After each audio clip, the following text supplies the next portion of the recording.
bem? Na aula de hoje a gente vai fazer uma recapitulação sobre o tema economia brasileira como parte dos estudos de recuperação.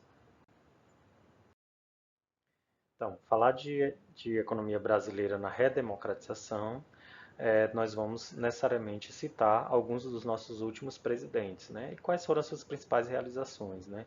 Que impactos a política econômica desses presidentes teve no processo de industrialização e no desenvolvimento econômico brasileiro. Então, a redemocratização, ela inicia ali com o fim da ditadura militar, né? Que ocorreu a partir do início dos anos 80 com o movimento das diretas já. Então, esse período culmina com a chamada Era Sarney. Sarney governou o Brasil de 1985 até 1989, né? Como está aí na cartela do slide. A Era Sarney, né, foi um momento crucial dentro da economia brasileira, porque ela foi marcada, né, pela instabilidade financeira. Foi uma das características, infelizmente, da era Sarney, por fato de haver altos índices de inflação. A inflação era extremamente elevada, as pessoas iam para o supermercado num dia, no outro dia os preços já eram outros, totalmente o contrário, né? E aí, se o trabalhador demorasse 10 ou 15 dias para fazer as suas compras, né, o que ele compraria com o seu salário não daria para comprar nem a metade. Então, foi um período muito turbulento da história da nossa economia e é marcado por altos índices inflacionários e instabilidade financeira. Inclusive, nesse contexto, o governo Sarney foi marcado por declarar moratória, que é o não pagamento da dívida externa, devido às dificuldades econômicas, da falta de reservas econômicas do governo em honrar os seus compromissos adquiridos durante o regime militar com empréstimos internacionais. Então, nós tínhamos altos índices inflacionários, como eu citei anteriormente, isso corroía o poder de compra do trabalhador nacional, né? Era comum você ir para o supermercado e ter todo dia uma pessoa tabelando, usando uma maquineta, colocando novas etiquetas de preços. Era assim que funcionava o processo no período. Como o governo não tinha lastro, a economia estava com altos índices de inflação, para conter isso, o governo resolveu congelar salários e preços de produtos. Nesse período ficou conhecido como um período de forte intervenção do Estado, né, na economia. O Estado não deve em momento algum taxar ou tabelar preços, porque dentro do capitalismo nós temos a chamada lei da oferta e da procura. Quando isso acontece em algum estado, é um sinal de que a economia não vai bem, porque o tabelamento de preços fere, né, a questão da demanda e da oferta, né? Para os liberais, o próprio mercado ele se autorregula. Então, a partir do momento que o próprio governo taxa preço e congela salários, ele interfere diretamente na lei da oferta e da procura, que é o principal pilar, não é, do capitalismo. Então, isso é um indício de que a economia não vai bem e o governo tenta frear cada vez mais os processos inflacionários. Sarney leva o seu mandato até o fim, ele termina, conclui seu mandato, mas deixa um país muito pior para o primeiro presidente eleito diretamente pelo voto popular, que foi Fernando Collor de Mello, que inaugurou a chamada Era Collor. Nós estamos dividindo aqui em eras, né? Que vai de 1990 até 1992. Por que só 2 anos? Porque dentro do percurso ele sofreu o processo de impeachment, né? Foi acusado de práticas de corrupção, né? Envolvendo o próprio núcleo familiar, né? E aí seu governo foi taxado de corrupto e as pessoas foram às ruas, né, nos chamados famosos caras pintados, que eram os estudantes da época, e pediram seu impedimento, pediram a sua saída. Foi aberto um processo de impeachment no Congresso. Como ele não tinha força no Congresso, acabou sendo retirado do poder. Então, dentre as realizações de Collor, nós temos um processo de modernização do país, de abertura do país ao capital privado, de continuidade desse processo que já iniciava lá desde Juscelino Kubitschek, que nós estudamos, e continuou no período militar. Né? Então, houve uma abertura maior ao capital privado para estimular a concorrência, né? Para fazer com que nós tivéssemos novos produtos e gerássemos novos empregos. Né? Houve uma dificuldade de contenção da inflação. Né? Collor herdou um país com índices inflacionários muito elevados, então houve dificuldade nesse curto período, curto espaço de tempo de 2 anos. Então, o que é que ele fez? Tomou uma medida drástica, né? No afã de assegurar recursos, promoveu o que? O confisco dos recursos da poupança da população. Nessa época foi um choque para muitos brasileiros que viviam de rendimentos. Como a inflação era elevada, muita gente pegava o dinheiro, vendia uma casa e colocava no banco. Os juros do banco eram extremamente elevados e se tornavam uma espécie de salário. É claro que isso não representava uma riqueza para o país, porque nós não estávamos empregando no processo produtivo, nós estávamos empregando na especulação, né, por conta dos altos índices de inflação. Então isso gerava problemas também, porque as pessoas deixavam de investir em produção, gerando concorrência, novos produtos, empregos, para investir o seu dinheiro os seus recursos no sistema bancário. Com o confisco da poupança, há um agravamento da economia brasileira, porque ninguém queria investir num país que confiscava o dinheiro dos investidores. Então houve toda uma instabilidade, né? E aí o Fernando Collor de Mello sai, né, em 1992, deixando esse legado. Altos índices de inflação e, ao mesmo tempo, né, através da sua ministra Zélia Cardoso, né, eles acabam realizando um confisco da poupança que leva a uma estabilidade maior da economia. Então o quadro não melhora. Com a saída de Collor, assume Itamar Franco, que era vice na época.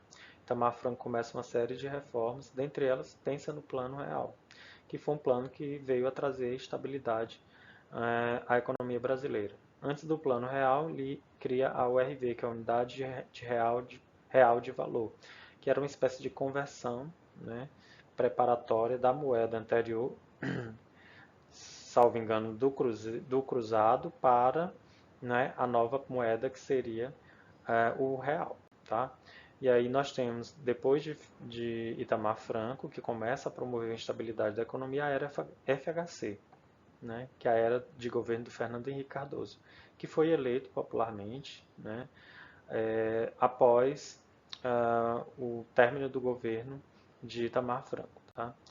Quais são as características da era FHC? Ela foi marcada por uma estabilidade econômica, né? O Plano Real trouxe uma estabilidade e o real tinha um grande valor, um grande poder de compra quando ele foi lançado, né? Na época que foi lançado, por exemplo, um real equivalia a um dólar, né? Houve uma equiparação do dólar, do real ao dólar na época. Então era uma moeda extremamente valorizada. A política de FHC foi marcada também pela contenção de gastos, um controle de gastos muito rígido, porque o objetivo era economizar, né, recursos para ter uma poupança interna, para ter um lastro maior, o país ter reservas para poder gastar em uma eventualidade, em uma emergência, né? E houve também um controle da inflação. Nesse período a inflação despencou no país e as pessoas puderam se programar, né, sobre a compra de uma casa, Isso gerou todo um processo de consumo que foi logo abastecido pela atividade industrial nacional. Então estimulou também a indústria brasileira, né? A melhoria do quadro econômico levou a uma melhoria do processo de industrialização e estimulou o consumo das pessoas, gerando renda, gerando empregabilidade. Então foi um círculo muito interessante em relação aos governos anteriores, ao FHC como a era, tanto era Sarney quanto a era Collor, tá? E uma outra característica do governo Fernando Henrique Cardoso foi que ele promoveu a privatização das empresas. Com os recursos arrecadados da privatização das empresas, né, o governo FHC pôde, né, acumular mais reservas, né, investir em obras de infraestrutura. Mas havia críticas a esse processo. Muitos criticavam o preço que as empresas estatais eram vendidas.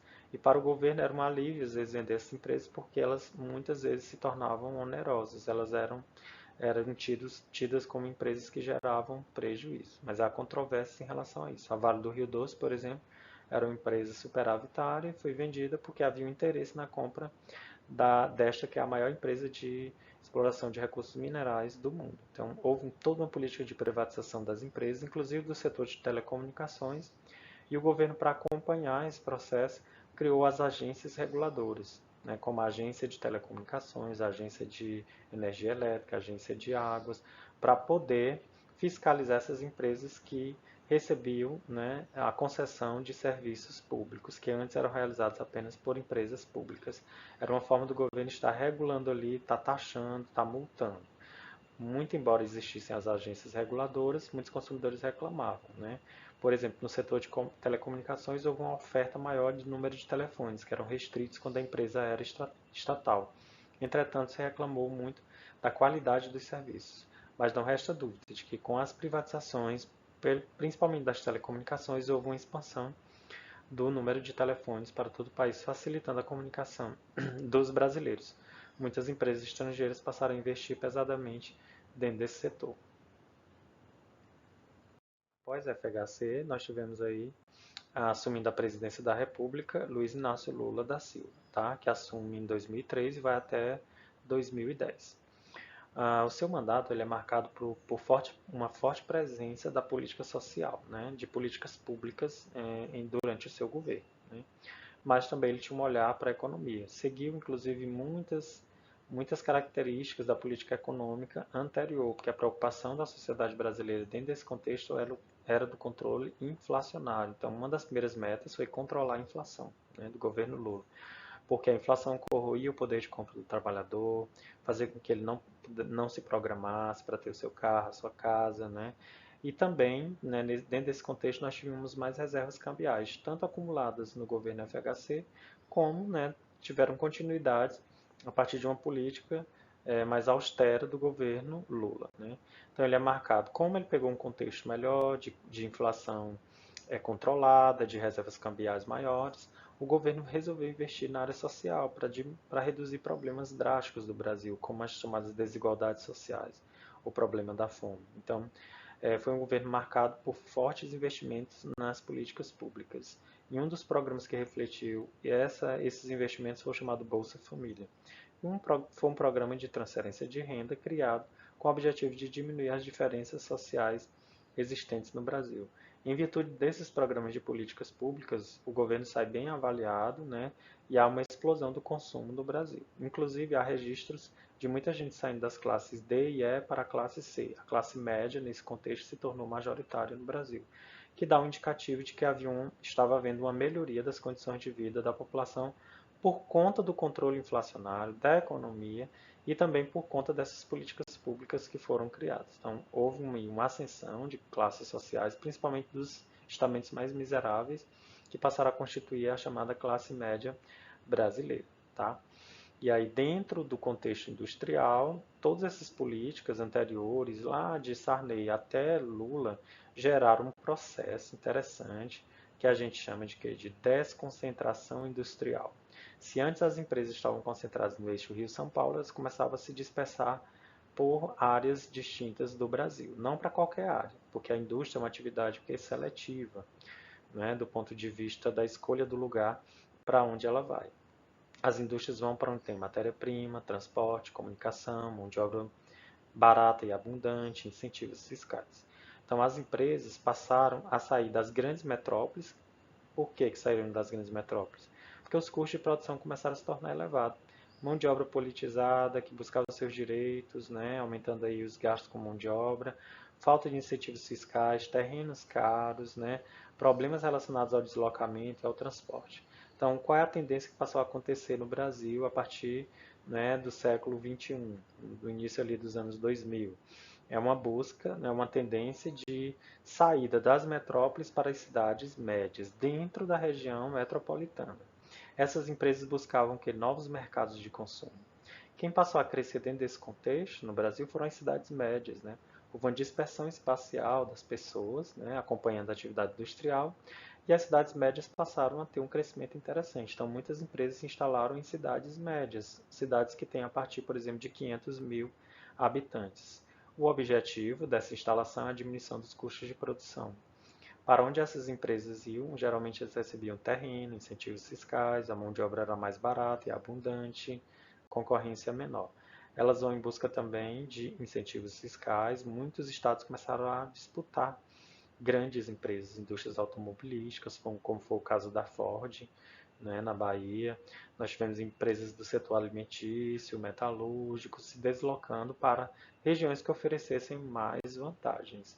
Então, esse processo de desconcentração ele tem ocorrido para o sul do Brasil, sudeste, nas cidades médias, né, principalmente na região litorânea do Nordeste, próxima às grandes metrópoles. Tem se verificado esse processo de desconcentração, de saída das indústrias das grandes cidades, das metrópoles, para as cidades médias, ao longo das rodovias, não esqueçamos que a indústria ela precisa do transporte, do escoamento e também do sistema de comunicações.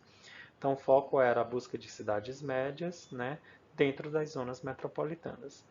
Esse processo de desconcentração industrial ele tem ocorrido, né, tem se verificado no país de forma bastante interessante, né, só tem sido impedido por conta de gargalos que nós temos aí na nossa infraestrutura, né? Que é a questão da logística, dos nossos portos, né? Que são muito burocráticos, né? Nós temos problemas ainda viários, né?